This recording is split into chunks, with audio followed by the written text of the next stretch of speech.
water. Scotty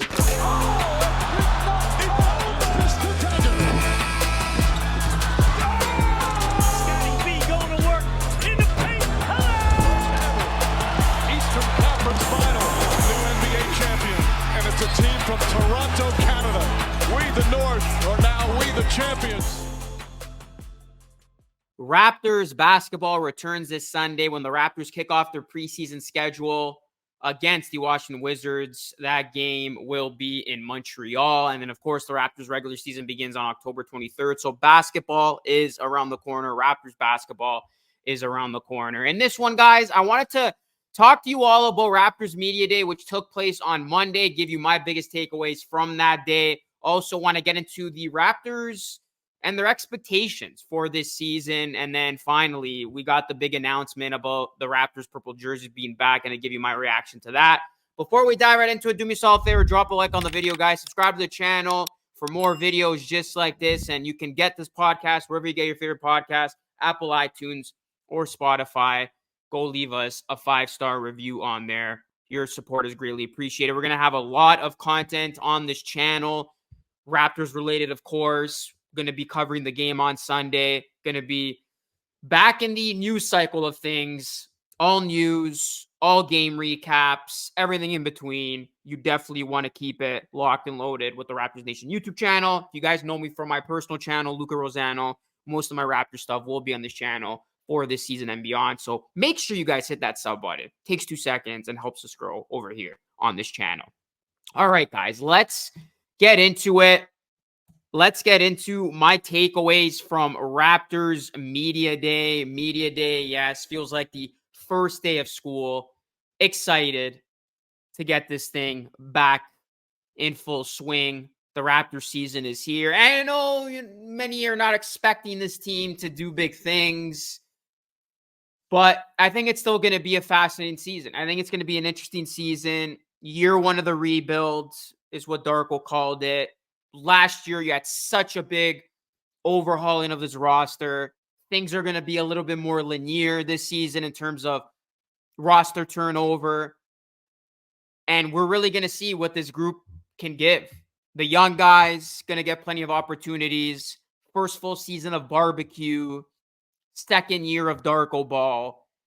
There's going to be a lot that is going to unfold. Raptors, their starting lineup looks actually pretty good, if you ask me. Their bench a little shaky, but nonetheless, there's going to be guys who are going to have increased roles, and they're going to have an opportunity to shine. But let's talk about Media Day for a second. And the biggest takeaway out of the gate here is that the Raptors are rebuilding. Masai Ujiri, it came from his mouth. He said, I would use the word rebuilding. We have a clear path now going forward. Masai Ujiri, recognizing that this is a rebuild, he's entering his first rebuild situation. He said it many times that his goal is to win here in Toronto, but it's going to take time.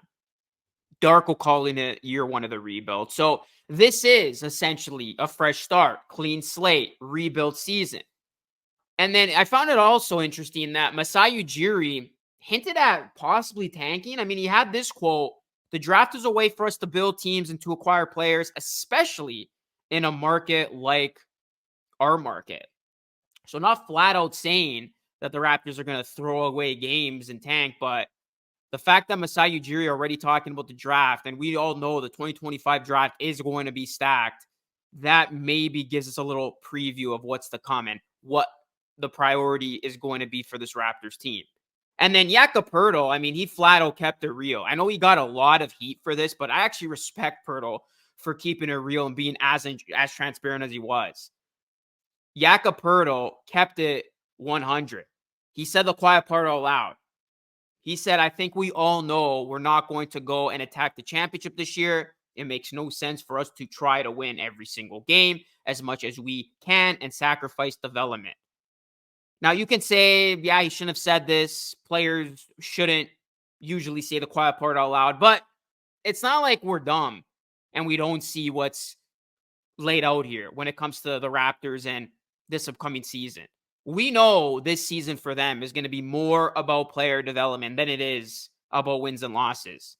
So this is going to be a rebuilding situation. It is going to be year one of the rebuild. It is going to be all about player development and growth, and winning per se will not be at the forefront of this team. That doesn't mean winning's not going to happen. I still don't think the Raptors are going to go out there and purposely throw games, but they're going to give a lot more leash to the younger players. You would think Darko's really going to play the younger guys, and it's going to be a work in progress. You want to see guys make mistakes. You want to see guys learn and grow right in front of your eyes, even if it means compromising some games. So I think that those right there were some big takeaways out of the gate when Masai and Darko took the podium. And another big takeaway for me personally is knowing that, according to Masai, there's no beef between him and Rogers, because we all know the big story, right? When Rogers Communications bought out Bell Canada, that meant that Edward Rogers is going to be in a very, very big prominent role now. And obviously we know what happened in what the reports indicated, what happened before, with Rogers reportedly being against the notion of bringing back Masai in 2021 for that deal.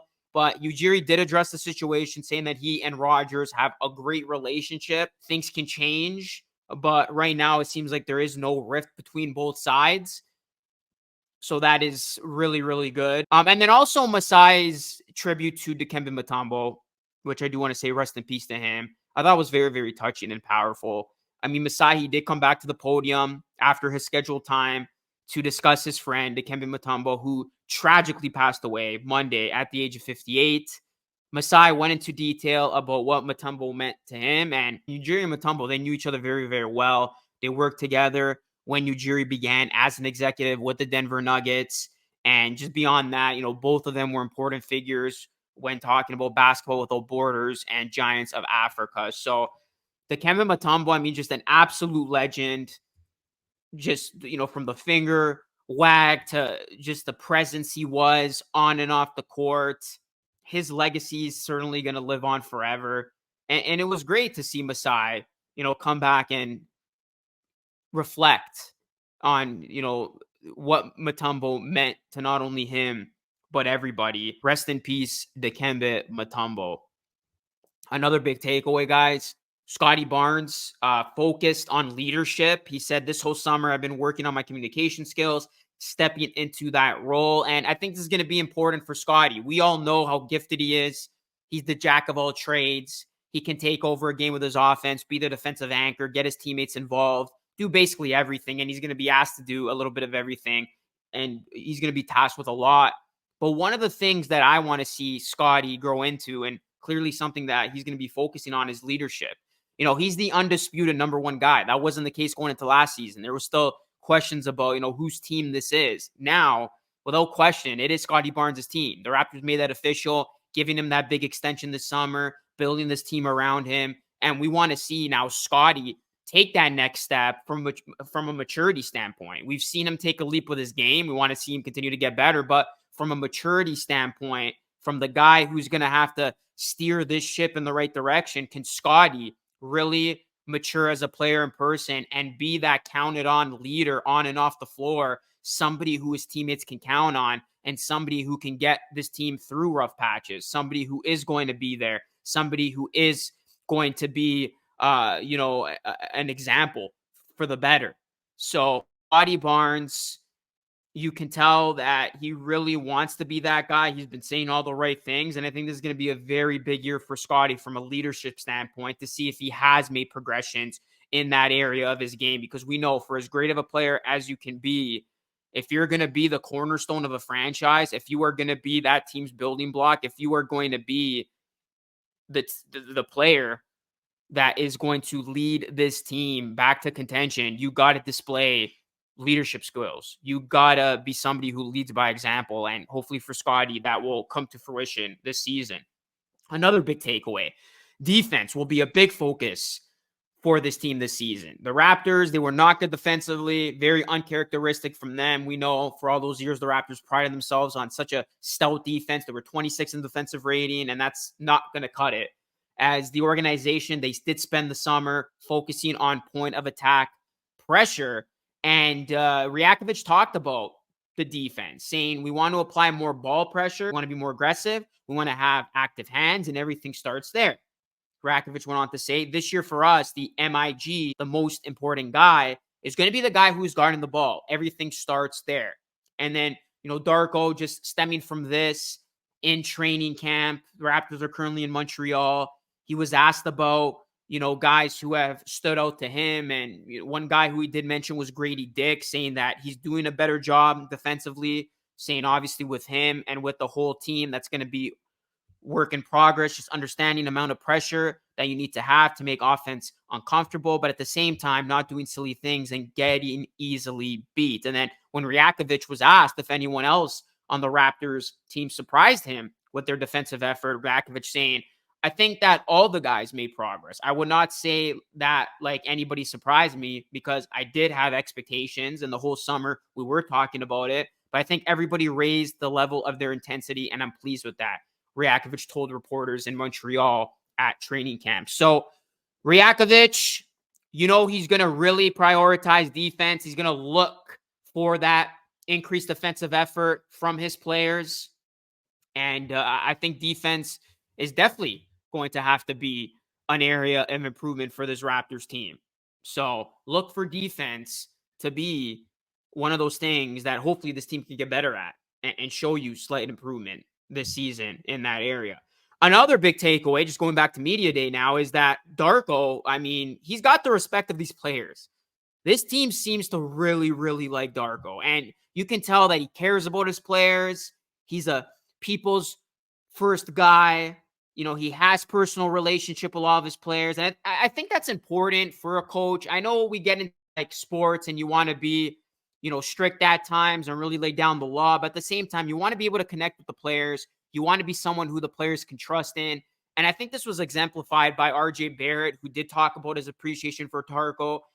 He did mention that Darko was continuously checking in on him when he lost his brother last season. And, Darko just caring about that, really wanting to be in Barrett's life during that difficult time, checking in on him daily. It just speaks to the type of person Darko is, right? It goes beyond just being a coach. It just gets down to the basic qualities of being a good human. So you can tell that Darko, he's not only built a nice bond with RJ, but he's got a good bond with these players. Every time these players speak about Darko, it is in a positive light. So that is good. It looks like Darko does have the locker room. And then the last takeaway here, just to end on a lighter note, haircuts. Scotty Barnes, he was seen rocking the new do, the afro, as that's probably going to be his look to start the season. And then we learned that Grady Dick isn't a fan of haircuts, as the topic of Grady Dick's hair came up when Barrett was speaking at the podium. And he said that Grady likes to do this thing where he doesn't get a haircut for a while. And then he said that Rakovic asked him to find Grady a local barber, and it just made for a very humorous moment. Obviously, Barrett and Dick are joking around when it comes to that, as he did say, that's my guy. But yeah, I thought that was a funny touch on media day. So yeah, we'll see if Scotty does rock the afro look to begin the season, and we'll see if Grady Dick just keeps that long, shaggy hair, or if he does get occasional trims during the season.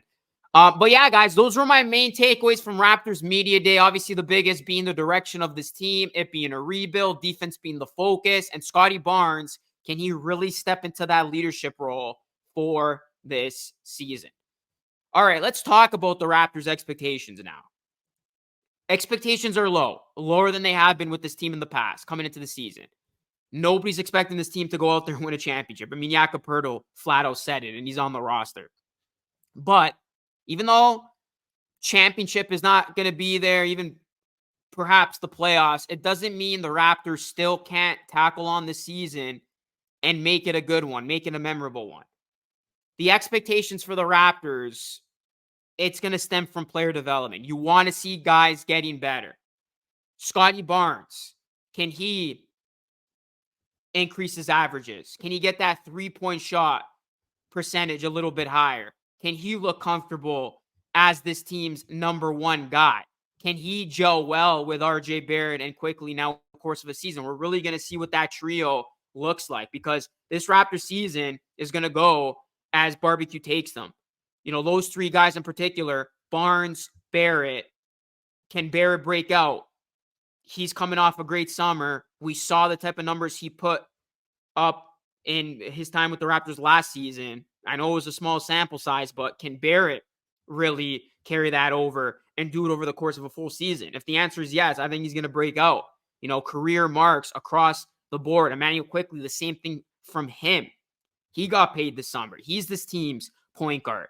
Can he look like a breakout candidate? And from Quickley, we know he can explode and score, Tyrese Maxey-esque when he just explodes with his scoring ability, his three-point shot. But I want to see Quickley be more of that facilitator, be more of that table setter, be more of that point guard that we saw in March when he was really getting that assist number high and not only making himself better with quality looks, but helping his teammates get quality looks. I think that's going to be the key. Grady Dick, sophomore season. He's going to have a big role this season. All arrows are pointing to him to start. Can Grady see a nice healthy increase in his scoring average, in his shooting percentages? I mean, Grady, he got off to a rough start, slow start in his rookie season, but we saw it towards the end of the season, second half, he really upped those numbers. Obviously, he was given more minutes, which helped. Played 30 minutes per game in April, and we know Grady's going to get a lot more minutes this season. He's going to be a guy who's going to get that 25 to even 35-minute mark, you would think, in terms of minutes, especially if he's a starter. So Grady is going to be asked to do more. He's going to obviously have to hold his own defensively if he wants to earn more minutes, be the long-term starter on this team. And then with the bench, what is the bench going to look like? What's the rotation going to be? Davion Mitchell, can he resurrect himself here in Toronto? We know he prides himself on defense. Darko, going to ask that from him. Jacoby Walter, the Raptors' first-round pick, he's going to be getting plenty of reps. You got Abaji. Can he show signs of improvement coming off a very disappointing summer league? You're going to have Bruno Fernando. Olynyk's obviously going to be the veteran presence on this team. Bruce Brown's going to start the season injured as he recovers from that knee surgery. He's going to be reevaluated in 3 weeks. He's probably going to be on the trade market close to the deadline. You're going to have Jamal Shed. Speaking about defense, that's going to give Shed an opportunity to earn some minutes. You got Chomsky, who's on the two-way. He's probably going to get some run on the main roster at points during the season. So it's going to be about development. It's going to be about giving the young guys ample opportunities beyond just what you want to see from individual play. You want to see this team get better defensively, as I mentioned. You want to see the offense look a lot more smoothly, and you want to see the bench look a hell of a lot better than it did last season. I think the biggest question is going to be the bench. The starting lineup actually looks good. It looks promising when healthy. We know this team's a better team with Yak in the lineup. Grady Dick's going to be integrated in the starting lineup. That's going to take time for things to smooth out. But I think having a guy like Dick who can space the floor, hit shots, hit threes is going to help, playing alongside guys like Barnes and Barrett who like to get downhill. The second unit's going to be interesting. Who's really going to be the leader of that second unit and take the reins of helping that group. So there is going to be a lot of things to work out. The rotation is not yet set. Darko said training camp, the preseason, is going to determine that. But in terms of expectations, I don't think this is going to be a flat-out terrible team. I don't think the Raptors are going to be bad enough where they're going to be a bottom 5 team. I don't see them being worse than the likes of the Trailblazers, Jazz, Nets, Wizards, even Bulls, who are probably going to continue to blow this thing up by trading Levine and Vucevic this season. So I think the Raptors are kind of going to be in that next tier. I do think the Hornets are going to be a bit better, the Pistons, but I still have the Raptors being better than those teams. So really, for as bad as the bottom of the Eastern Conference is, and for as good as I think a healthy Raptors team is that's not purposely trying to tank, I'm not going to shoot for the stars here and say that the Raptors are going to be a top 6, top 8 team, but I do see the Raptors falling into a play-in spot. I do think the Raptors will get a play-in spot, and I have them finishing in 10th. Just after the Atlanta Hawks. So I do think it's going to be imperative how this team starts the season. It's a very, very tough schedule out of the gate, and it could dictate a lot. Obviously, you got to monitor health of this team, injuries, but relatively speaking, let's just say this team stays healthy. They are able to weather that early, tough part of their schedule. it is favorable down the stretch in the new year. We could see the Raptors be competitive, fight hard, and want to prioritize, gain some playing experience with this young group, with this new look team. So I do have the Raptors in the plan. And we saw, glimpses of how good this team can look when you have Barbecue and Yak all playing together. So that's not to say that there's not going to be a lot of ups and downs. There's going to be a lot of that. Don't you worry. It's going to be a roller coaster. But I do think by the end of it, just given the landscape of the East, where the Raptors are, I just don't see this team being terribly, terribly bad compared to some of those other teams that I mentioned. So I do have the Raptors 10. But guys, let me know, where do you think the Raptors rank in the Eastern Conference? And what would your prediction be when you look at the Raptors in the Eastern Conference for this season? Again, it's going to be interesting because we know this team's in a rebuild. Masai talked about the draft, but at the same time, I think the Raptors are too prideful to just go out there and tank unless there's big injuries that happen. So if this team is healthy, I think they are going to play competitive basketball, and that could lead to wins and them getting to the play-in tournament. All right, guys, so we will see where the Raptors stack up in the Eastern Conference, but I did want to end with this. The purple jerseys are back, baby. Yes, the Raptors will be bringing back their classic purple jerseys called Purple Fever, as it's going to pay homage to their almost identical purple jerseys in the early 2000s. It's going to be their classic edition jerseys. Unfortunately, they're not going to be worn throughout the entirety of the season. I wish this was the Raptors permanent jersey because purple is just so nice. I mean, you talk about this jersey, guys. It is easily the best jersey in Raptors franchise history, but you could even make a case and say this is one of the best jerseys, period, in NBA jersey history. Now, the Raptors have yet to announce their other alternate jersey, but it was leaked online that it will be Vince Carter doing his iconic through the legs 2000 dunk contest dunk. A dinosaur will be posing as Vince Carter doing that iconic through the legs dunk. So that jersey looks nice as well. That is yet to be announced, but that's also going to be a jersey that the team is going to rock this season. And I think it's just going to be a fun year, man. I think, beyond winning, wins and losses, I think it's going to be fun because the celebrations, there's going to be a lot of things planned for the Raptors' 30th anniversary season. Obviously, the team is going to retire Vince Carter's number 15. That's going to happen early on in the season on November 2nd when the Kings come to town. So that's going to be a very super cool moment. And then beyond that, there's going to be other things that this franchise is going to have in store. So I think it is going to be a memorable season one way or another for this team.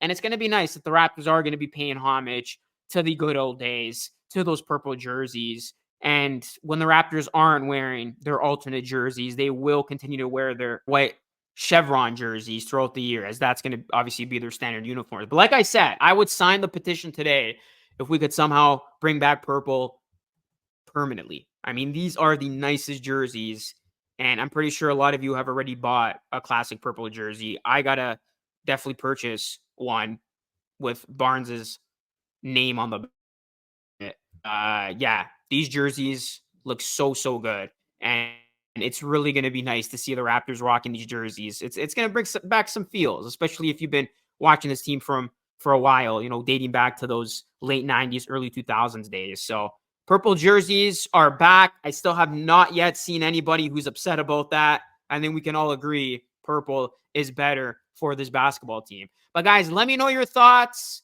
That is going to conclude today's pod. Drop a like, subscribe to the channel for more, and leave us a 5-star review wherever you get your favorite podcasts, Apple, iTunes, and Spotify. That is it for me. This is Luca signing off. As always, thank you so much for watching. I will catch you all again in the next one.